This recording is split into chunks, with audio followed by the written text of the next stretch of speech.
একদিন এক গ্রামে একটি সার্কাস এলো, যার দুর্দান্ত সব প্রদর্শনী এবং অদ্ভুত প্রাণীদের জন্য বিখ্যাত ছিল। সার্কাসের বড় আকর্ষণ ছিল বিশাল হাতিগুলি, যারা বিভিন্ন কৌশল দেখিয়ে দর্শকদের মুগ্ধ করত।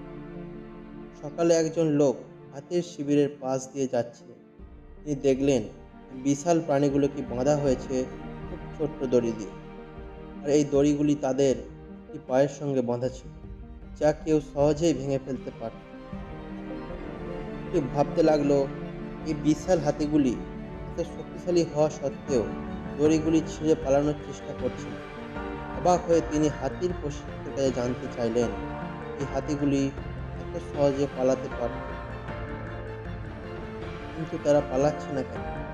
প্রশিক্ষক মুচকি হেসে বললেন, এটা খুবই সোজা।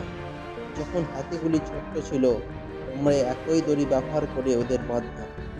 তখন ওই দড়িগুলি ধরে রাখার জন্য ওদের যথেষ্ট ছিল। ওরা বারবার চেষ্টা করতো দড়ি ছিঁড়ে পালাতে, কিন্তু পারত না। শেষে ওরা হাল ছেড়ে দেয়। এখন ওরা অনেক বড় হয়ে গেলেও ওদের মনে হয় যে ওরা ওই দড়ি আর ছিঁড়তে পারবে না। এই পুরনো বিশ্বাসটাই ওদের ধরে রেখেছে। এই গল্প আমাদের জীবনের জন্য একটি শক্তিশালী উপমা। ঠিক যেমন হাতিরা ছোটবেলায় অভিজ্ঞতা থেকে নিজেদের শিখে সীমাবদ্ধ মনে করে, আমরা অনেক সময় তাদের অতীত ব্যর্থতা, অভিজ্ঞতা বা অন্যের মতামতের কারণে নিজেদের ক্ষমতার উপর সন্দেহ করি। এখন আমরা অনেক স্বপ্ন দেখি, কিন্তু সময়ের সাথে সাথে ব্যর্থতা বা অন্যদের সমালোচনার ফলে আমাদের আত্মবিশ্বাস কমে যায়। আমরা ভেবে নিই, আমি পারবো না বা এটা আমার জন্য সম্ভব না।